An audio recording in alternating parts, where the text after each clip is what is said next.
May I request everyone to please stand.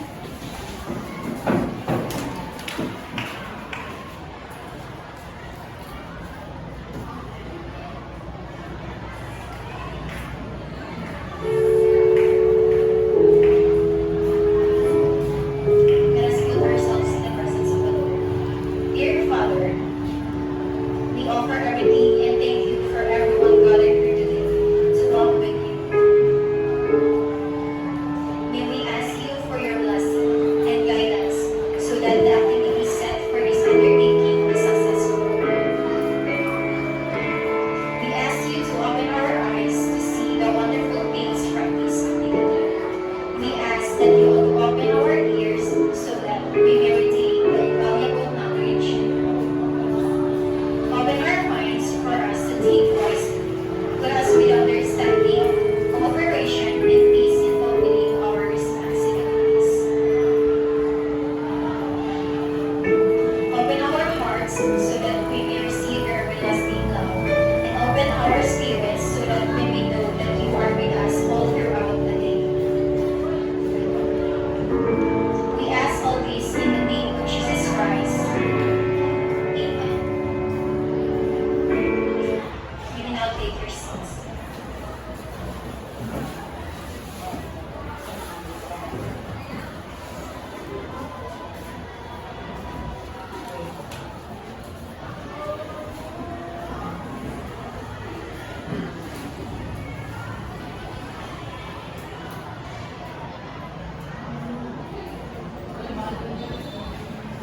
So today, I have here our objectives.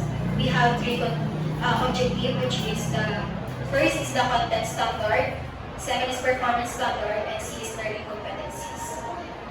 May I request one student to read these objectives? Please.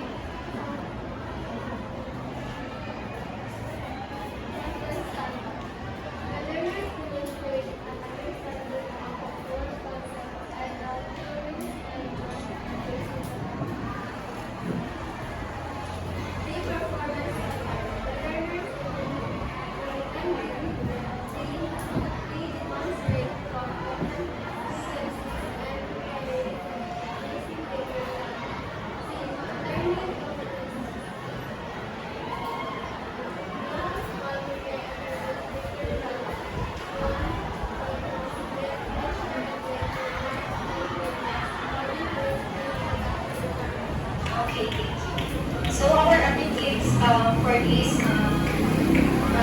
read page reproduction in C2, we have the E, which is the first is the content standard. It says that the learners demonstrate and understanding of the core concepts ensures in graded page reproduction.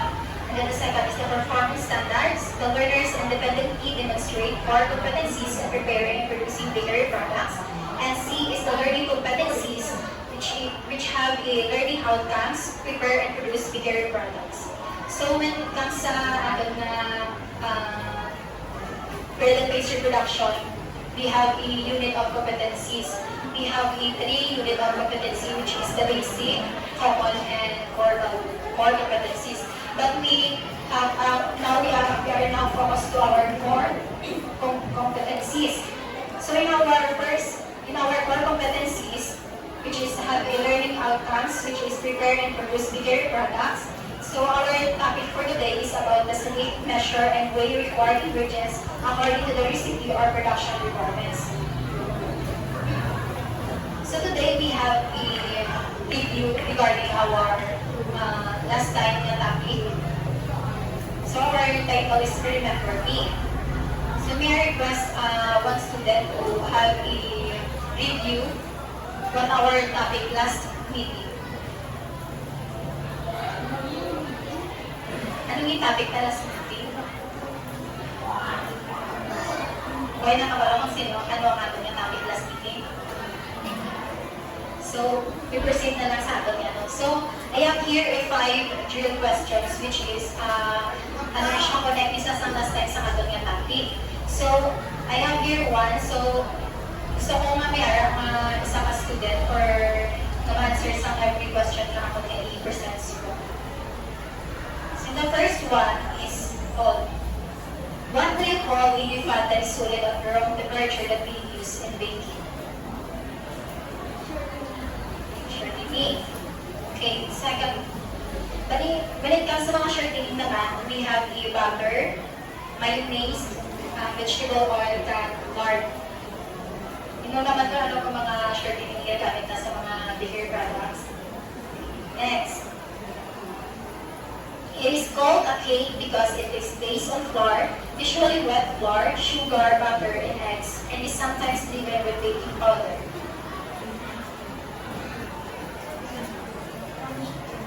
Okay, sponge cake. So, ang sa i-present ko na picture, ang isa ang ato niya natawag na sponge cake. Kumbaga, it is a foam, makita mo lang kung sponge cake siya, kaya iyang pagtubo ko na ba na nag-foam siya at nagabalik. So, ikatatlo, it is a single cell living organism that's essential in bread baking and beer and wine making. Yes, okay. This yes. Ang niyang ang choice sa yes.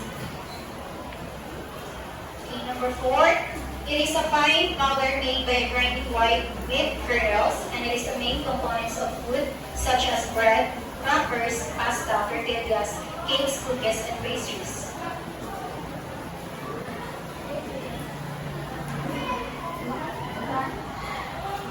It is flour. So we have kita ng different kinds of flour. Diba? When it comes sa mga flour na ito, we have ng cake flour, and bread flour, and all-purpose flour. So when we say about sa cake flour naman, syempre ginagamit nila sa kung magalang kita. Mag-bake sa cake.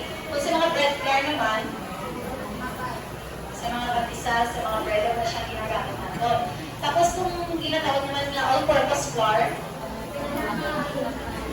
dali ang all-purpose flour ka na sa magamit sa mga bigger products na naman gusto ka na. Okay? Okay, last question. It is an equipment worn to minimize exposure to hazard or clothing designed to reduce employee exposure to chemical, biological, and physical hazards when on a work site.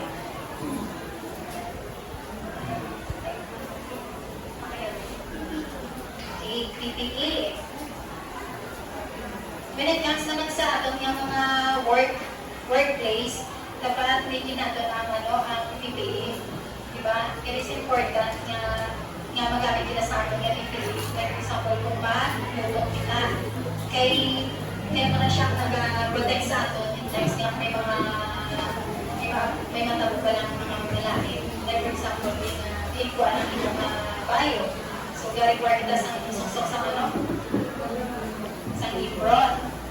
Tapos din kung naman kita ang mga ingredients ka lang magsukok-sukok, yung tower, mga shirt na, hindi magamit na. Last. Tapos din, tapos na require naman tayo, yung may aral ko sa buhok na natawag, may curtain para mag-protect ang mga pagkaon. Diba sila lang sa atong ginaluto, may mapix nga. So, I have here our motivational activity.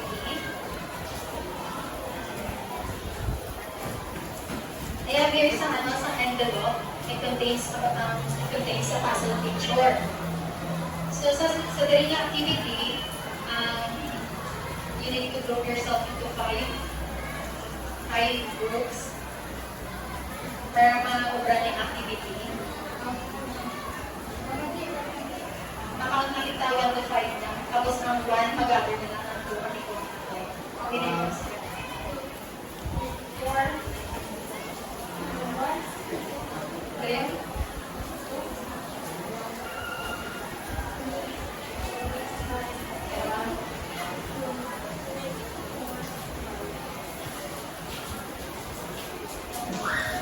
Ang tanan niya 1, 3, and then ang tanan niya 2, 3, tapos ang 3, 4, 5.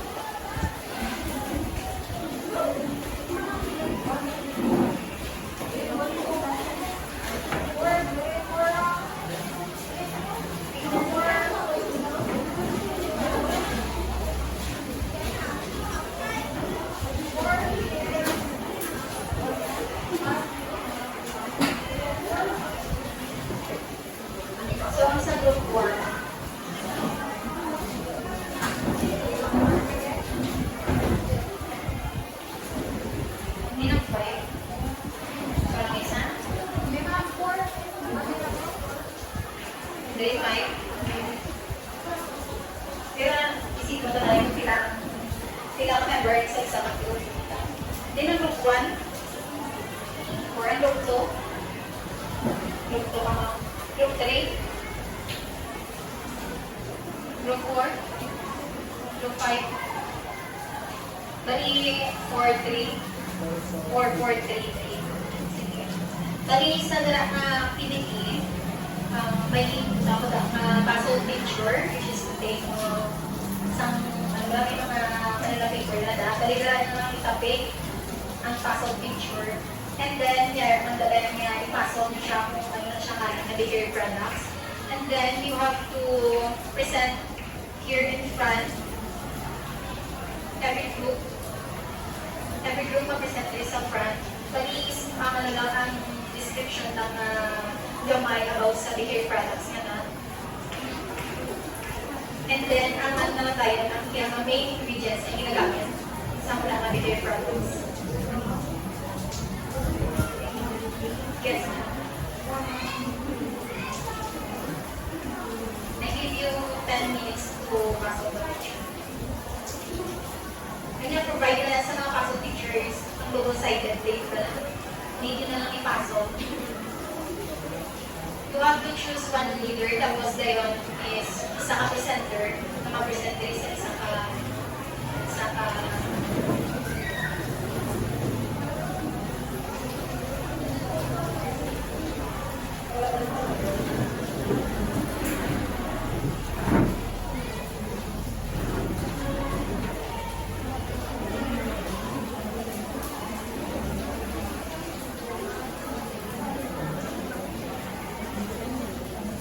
ikutan kita yung nangalan sa blackboard na.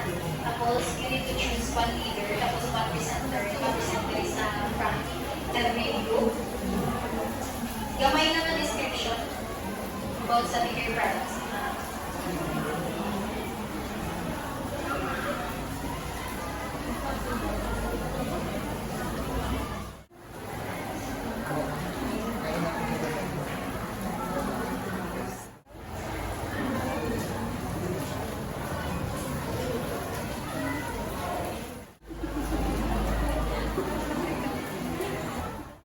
For those ng groups na nagkatapos na, you may put your works together.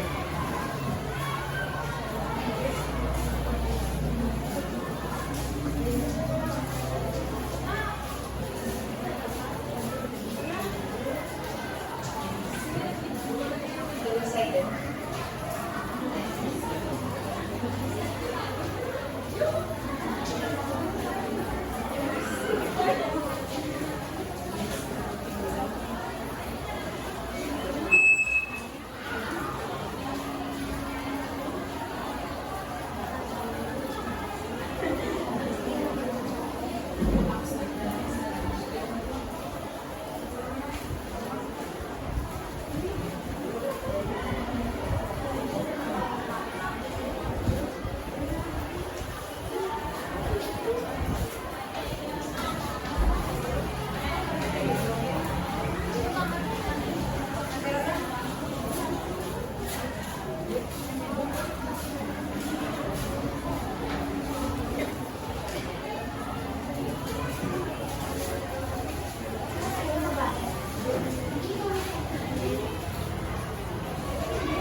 1/4 rice pepper, and then use ng sugar, and then 1% here, 1%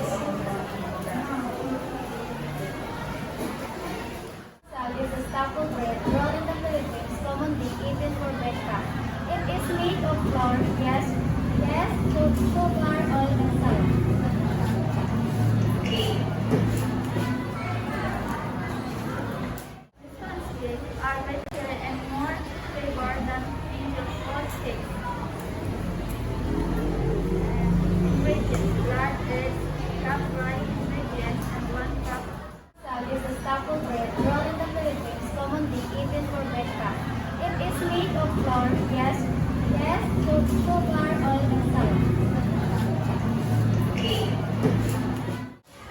The final dough is cut into triangles and rolled into a crescent shape. The process of lamination results in layered, flaky, textured roll, more like puff pastry. Kung gusto nyo nga mag-make ka mo sa croissant nga bread, amo lang yung need nga ingredients to make a croissant bread. And then the next is macarons. A macaron is a American-based sandwich cookie made with almond flour, egg, whites, confectionery sugar, and food coloring. Common fillings include buttercream, ganache, and fruit-based jam. The main ingredients are egg white, icing sugar, granulated sugar, almond milk, and food coloring. When we say about some confectioner sugar, you know kung ano ang confectioner sugar? Other terms ng confectioner sugar is ano?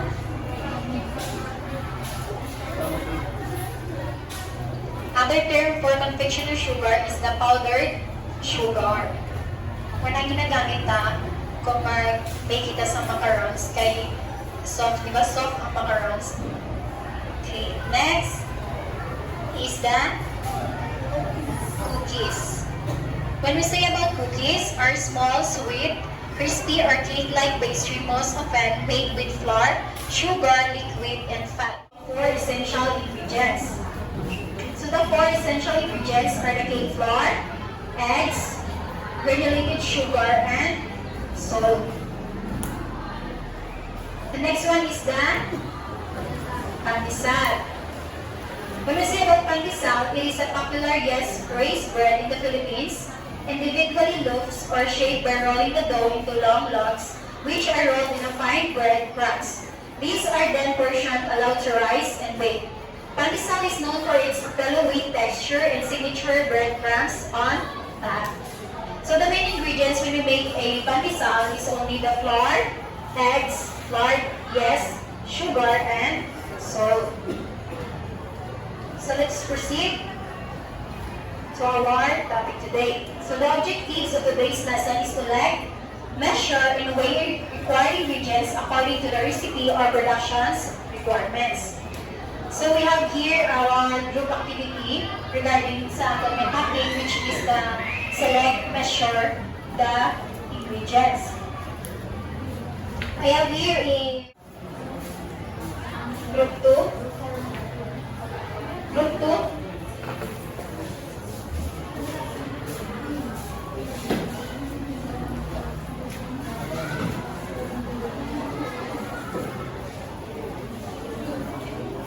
Whose group might choose some A? A.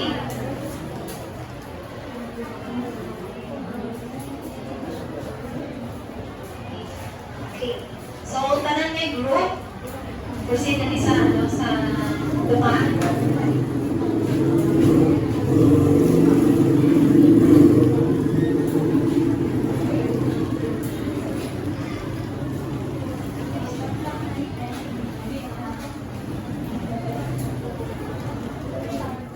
Grams of white sugar, 90 grams of brown sugar.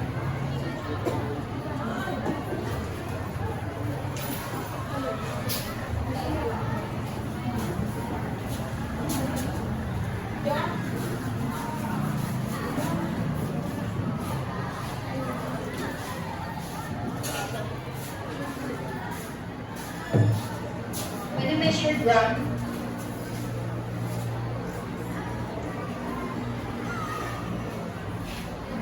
171.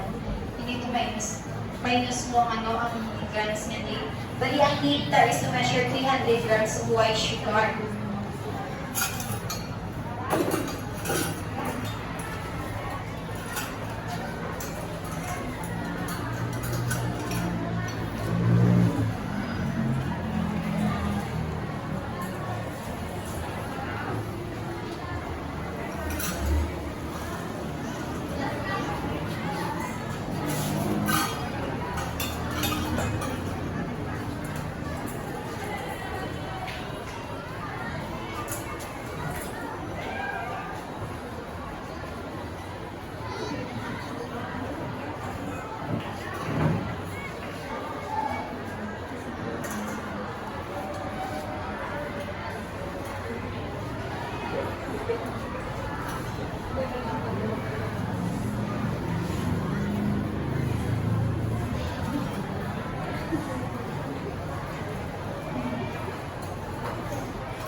White sugar is 300 grams.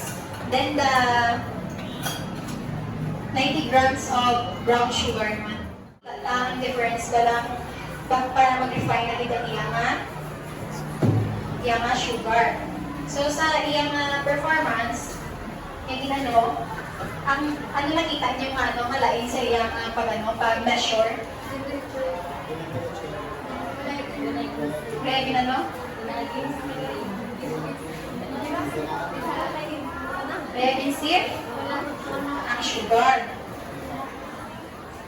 Tapos, ano pa rin makita niyo difference sa proper na pag-measure ba?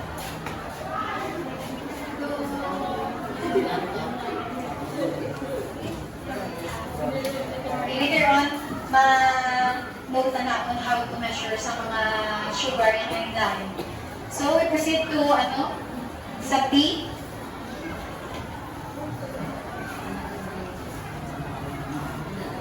Sa B is to measure 1/4 cup of evaporated milk and 2 fluid ounce of juice.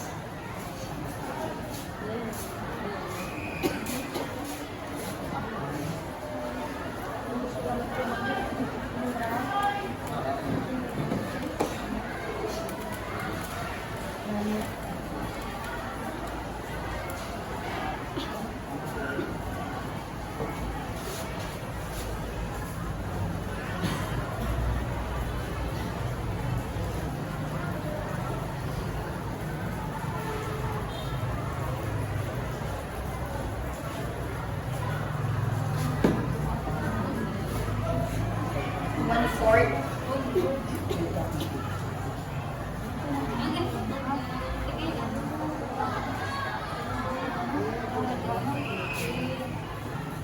Next.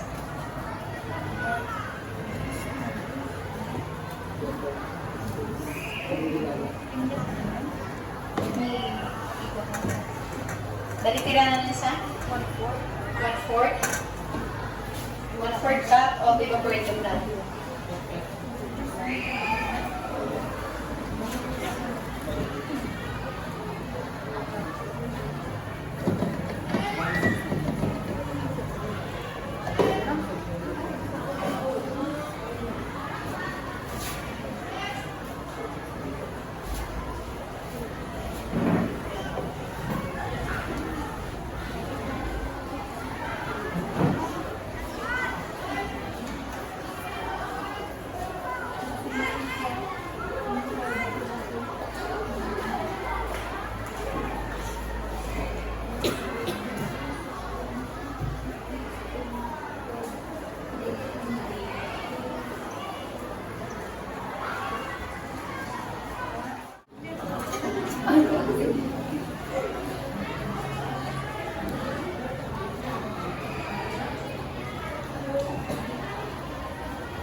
1 tablespoon vanilla.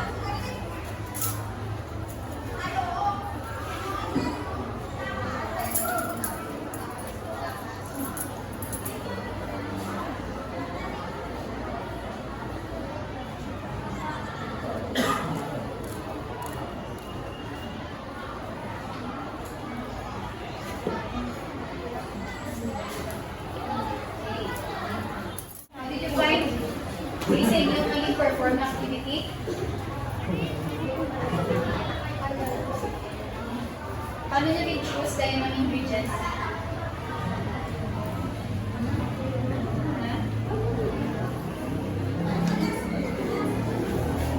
So what are your considerations in weighing, measuring the ingredients assigned here? That's bread flour. Ano ang mga substitution niya?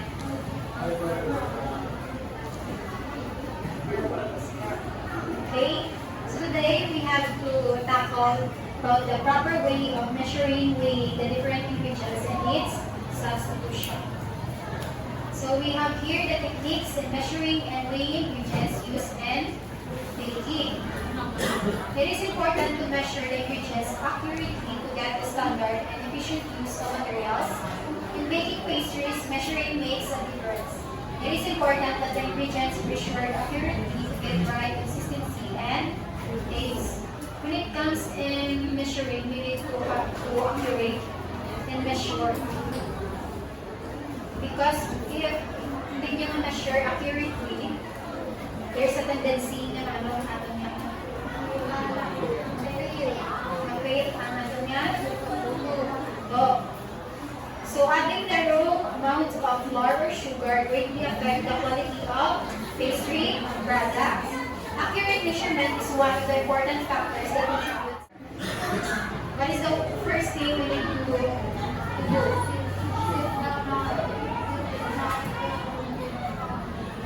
We need to sieve the flour. Then the next steps is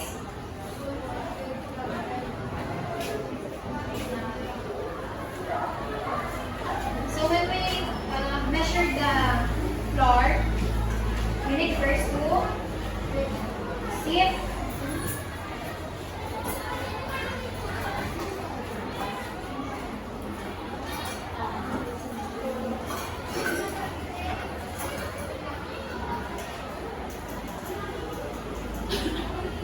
It is important nga i-sieve ka ang ato nga flour in order to remove the lumps. So mag-sieve kita, may mga dinit-dinit pa din ang mga sapat-sapat and then the lumps are bilog-bilog. So it is important nga if we use flour, we need to sieve. And then when we put it to the cups, what we use, we level off spatula. And then it is based on the recipe. Like for example, if the pandesal is made in 1 cup flour, you need to measure how many cup? 1 cup. So it is based on the bakery ingredients kung pila ang need na measurement ang ina-milog. Okay, let's proceed to sugar. White sugar needs sifting only if lumpy. So proceed is in the measurement of isang sugar na mga muscovado na sugar. We need first to sieve. Kung mag-sieve kita sa muscovado, at ma-remove kitang lumpy na sakol.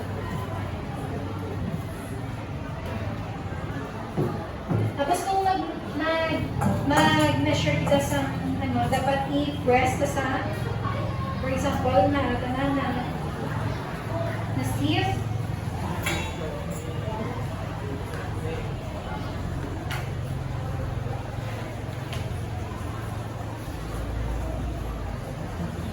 So did you see that the difference? Press ka lang siya para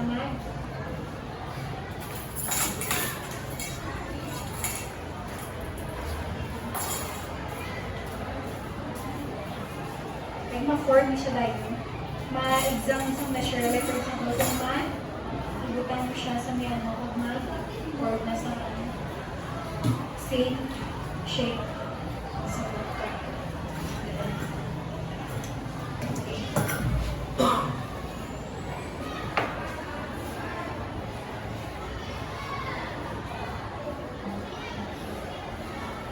kung ma-shape na sa niya nga, sugar, sa pagka-pouring ito niya pa. Sugar. Okay, next is the sip confectioner sugar. Through a sheet to remove lumps. Spoon slightly to measuring cup, level of spatula or any straight edge utensils. We do not shake the cup. When we measure the confectioner sugar, ano ang bakit ganyan other terms ng confectioner sugar? Powder sugar. So when we measure the confectioner sugar, dapat hindi natin pag-shake. The next is the baking powder. Baking powder. Fill measuring spoon with the desired ingredients. Level up with spatula or any straight edge utensils. If baking powder has cake, stir it lightly before measuring. Okay, let's proceed to shortening. With the use of measuring cup, have a shortening at room temperature. Pack firmly into the measuring cup, taking care not to have a air pocket. Level off with spatula or straight edge utensils. Use standard measuring spoon or less than 1/4 cup shortening. So when we say about water displacement method, 1/2 need to fill the 1 cup some aton na water displacement. Pila ang need na water? Pila? 3/4 cup level of shortening enough to rise the water up to para mag 1 cup siya bala. If na-measure ta sa 1/4 being a butter, pilang need ta nga water? 1/4 para mag-fill ang 1 cup nga mark. Tapos i-drain well naman siya lagay natin. Okay, next, liquid ingredients. Water and milk. A liquid measuring cup is the best to use for liquid ingredients because it's clear and see-through, and it's also a spot that makes pouring of liquid easy. To get the exact amount of the following, follow the steps when measuring liquids. Okay, the first one is to set up the liquid measuring cup. Set up ako ng atong ng liquid measuring cups. So sa mga liquid measuring cups, ang ginagamit namin eh. Kung sa mga dry naman yung ingredients, ginagamit na ano? Cups. Dry measuring cups. So, they set up the liquid measuring cup. Place the measuring cup on flat, even surface. So, kung mag-measure kita ko na sa liquid, i-place na sa ako sa flat surface, and then kung mag-measure kita, ano matangin mo dapat? Level of the spatula. Kung mag-measure kita sa atong ano, hindi dapat? Hindi pa kaptan ang liquid measuring cups. Tapos kung mag-measure naman kita, you need to bend, and then ma-measure kita tayo kung pila ang desired na ginhambal na i-measure ta. Tapos, hindi ka dapat sahon, kaya hindi na sa exact ang iyang ma-measure. So, when it comes sa mga liquid, dapat ibutan ka lang siya ang atong liquid, ang liquid na measuring cup, and then ibuko mo lang siya at makita mo na tayo kung pila ang iyang exact amount. Okay. Second is pour the liquid carefully slowly into the cup. Stop pouring with the liquid. And then check your measurement. Ako rin nabakogin lang, check your measurement. Bend down so that your eyes level with the marker line, look at the top of the liquid. So when we measure the liquid, dapat ka-bend kita, and then lantaon ta if di basta ang imo maging measure. Yes. Okay, other abbreviation. Muna yung mga abbreviation natin when it comes sa measurement. Kung sa galon, ano abbreviation nga? Gal. Kung sa mga tablespoon naman, dapat you have to be familiar with the you have to be familiar with the abbreviation when it comes to mga measurement. Okay? Yes. Okay, then sa equivalent weight and measurement, nakakita ang equivalence. Like for example, in the 4 quarts, ilang given measurement niya in 1 gallon. 1 gallon. Okay, so when it comes naman sa fluid ounce, 8 fluid ounce, ilang given measurement. So, libutan ka sa cup. 1 cup. So, wala yung iyan ang given measurement when it comes sa equivalence. Like for example, sa 4 quarts, ang iyang equivalent is 1 gallon. Then sa 2 pence naman is 1 quart. Kung mag 2 cups, 1 pint. So you need to have familiar with this kind of measurement Yes.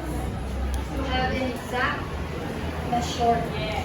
Okay, let's proceed to conversion, substitution of weigh and measure. If there is not available ingredients, you have to be familiar, or you need to know what is the substitution needed sa mga ingredients. Okay, like for example, if there's no available all-purpose flour, what is the substitution?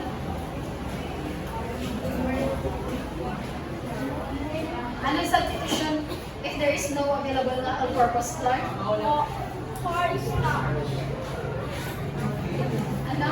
Bread flour. So, 1 tablespoon all-purpose flour, ang iyang substitution is bilang?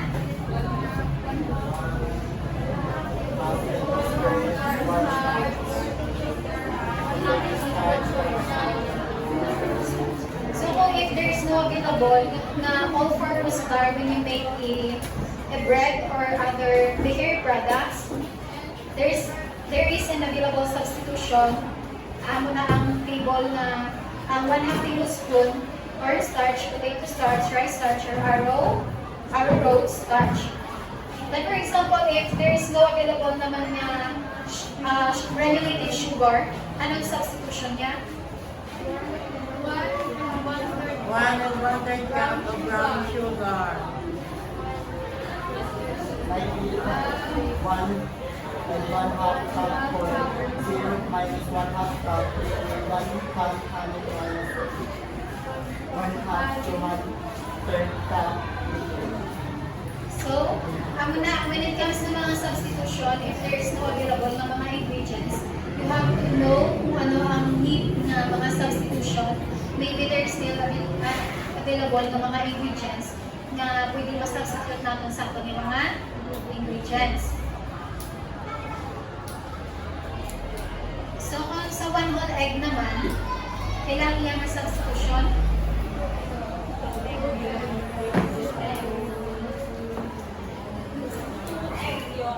Three tablespoons powdered from frozen eggs, 2 and 1/2 tablespoon sifted dry whole egg, powder plus 21.5 tablespoon lukewarm water. So in this substitution or conversion, dapat nyo know nga kung ano natin ang aton ng mga liquid when it comes sa mga ingredients. Okay, sometimes if there is no available na mga ingredients, kag mayara kita sa aton na balay or sa may mga available pa lang, pwede ka na siya ma-substitute. Okay, I have here a video presentation on how to select, measure, and weigh for ingredients according to the recipe or production requirements. So sa video na rin, manood nyo na rin kung paano ang proper na pag-measure. We start with tools of the trade. Nothing fancy, inexpensive things that you can get anywhere. So we've got our dry ingredient measuring cup. So you're going to use this for things like flour, sugar, and then also thick wet ingredients like sour cream. Pretty much anything that you can level off the top, all right? And then we've got our measuring spoons. You use these for dry or wet ingredients, anything that calls for a spoon measurement. And I love these because they're magnetic, so they stay together. They've got 2 sides, so you can use 1 spoon for 2 things. And they've got this narrow side that dips into the spice ingredients. These are awesome. I'll leave a link below. You don't have to wash all of them if you use one because there's no annoying ring. And then finally, our wet ingredients measuring cups. You're going to use these for anything that levels itself. So when you get down to here, you're going to see a flat line, okay? So let's get started. The first thing, the thing that gets measured incorrectly most of the time is flour. So you'll definitely need a dry ingredients measuring cup and a spoon or a scoop. The most important thing is that you've got to spoon your flour into the measuring cup, like so. All right, and then level it off. Boom, easy. Never ever just shove your measuring cup into there because it compacts the flour and you can get up to 25% too much flour. Okay, with sugar, you can dip the measuring cup right into the sugar. It doesn't matter because it's already compacted. We level off the top, perfect measure. Now, on to the brown sugar. This one's a little bit different because a lot of recipes call for packed brown sugar. So you're going to take your measuring cup and dunk it in here, and you're going to compact the sugar into the cup. Just push it in there, and the test of whether or not you did it right is when you invert the sugar onto a plate, it'll keep its form, just like that. All right, now onto the measuring spoons. So you can use these for things like baking powder. You can dip it right into there. Easy. Spices, same thing. Just get it in the measuring spoon and spread. And vanilla. Just pour it till the top. All right, now onto the liquid measuring cups. That's these guys right here. So this kind of cup you can use for, like, let's say we have a liquidy liquid. You're gonna pour that in and get down to the level of the liquid. So I want half a cup, and I want to see that line right at the half cup. All right, there we go. Now, as far as if you have some sticky ingredients like honey, molasses, corn syrup, anything like that, it's a good idea to use a non-stick cooking spray and just spray the inside of your measuring cup. You don't need a bunch, just spray it lightly. And then same thing, get down to the level of your measuring cup and watch it go in. So with that oil in the measuring cup, it makes it really easy to come right out of there. Look at this, watch this. This is awesome. You get a lot less waste this way. My honey was a little thicker than usual today. All right, that's pretty good. All right, so then we're also going to use our dry ingredient measuring cups for thick ingredients like sour cream, mayo, peanut butter, ingredients that don't level themselves. You're going to put that into this kind of measuring cup as well. And then you can just level off the top, back of the knife, a straight edge, voila. And then finally, we're going to weigh ingredients. Some recipes call for weighed ingredients like fruit or chocolate is usually weighed out. So you'll need a digital kitchen scale like this one. This is our favorite. All right, so you're gonna put your bowl right on top and then hit 0. That way you know you won't be measuring the bowl. 8 ounces ish.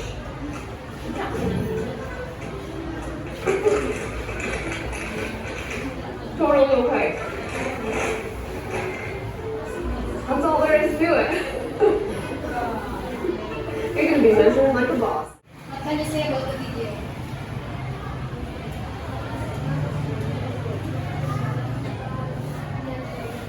On how to measure? Measure dry and weight. Yes. So, based sa video, what tools and equipment we can utilize in the video and what ingredients to change? Ano ang mga tools at nakakita nyo sa video? Measuring cup. Okay.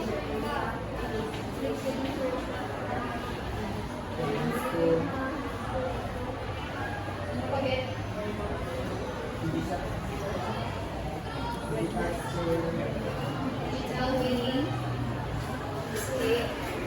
So, ano ang mga ingredients sa dahil na iyan natin? What ingredients?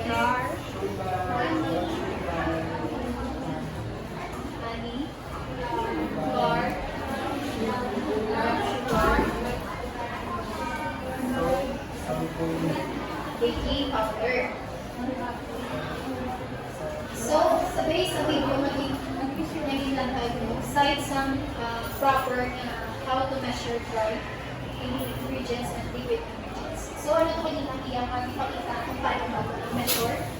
When it comes in liquid measuring, ano nakita nyo?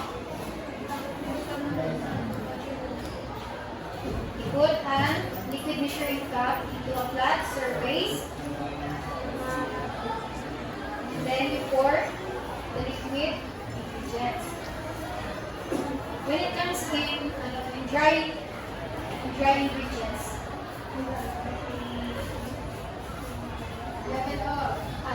what materials did you use kung kita sa dry? Sales spatula. Okay. So in our next meeting, we have a group activity. So group 1, same group nandiyan ko kanina. So the group 1 is to select, measure, weigh dry ingredients, malunggay. Then group 2, same sa group 1, but the difference is the banana, muffins. Tapos sa group 3 is the chumon, okay. The group 4 is the chocolate chip, cookies, and the 5 is cheese, sweet. Then our assessment is that first is the relatedness, it is individualism.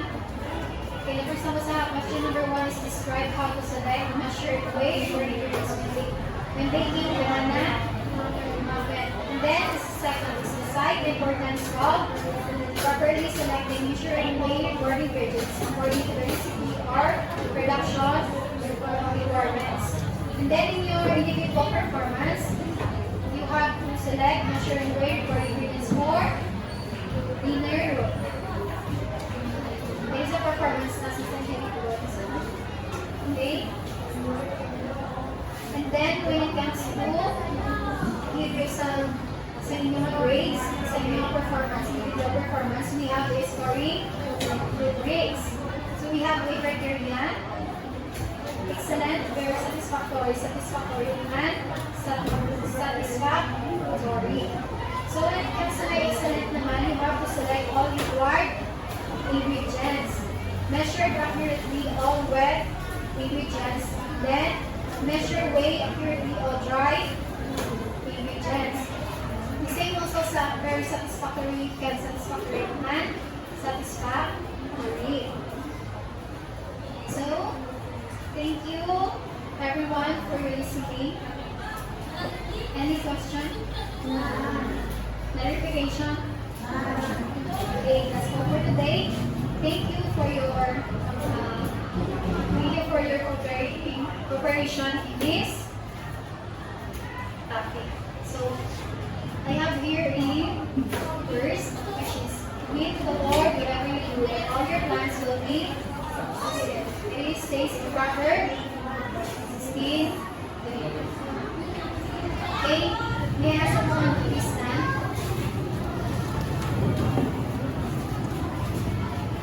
Goodbye, class.